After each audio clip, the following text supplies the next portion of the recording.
உபாகமம் 28வது அதிகாரம் 14வது வசனம் இப்படியாக சொல்கிறது, கர்த்தர் உன்னை வாளாக்காமல் தலையாக்குவார், நீ கீழாகாமல் மேலாவாய்.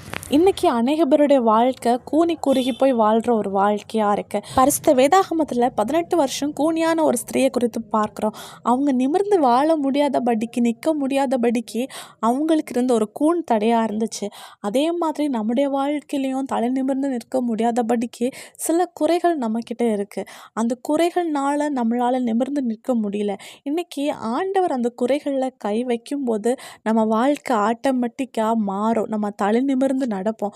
அந்த கூனியான ஸ்திரியை ஆண்டவர் தொட்டாரு, சுகத்தை கொடுத்தாரு. இதை கேட்டுட்டு இருக்க உங்கள் வாழ்க்கையில் கூட சில இடங்களில் தலை நிமிர்ந்து நிற்க முடியாத ஒரு சூழ்நிலைக்குள்ளாடி நீங்கள் இருக்கலாம்.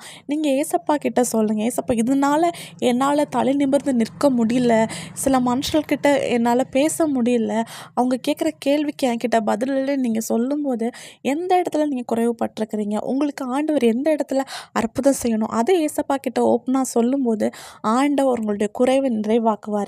ஆண்டவர் உங்கள் வாழ்க்கையில் அற்புதம் செய்யும்போது நீங்கள் கீழாக மாட்டீங்க, மேலாகுவீங்க. நீங்கள் வாளாக மாட்டீங்க, தலையாவீங்க.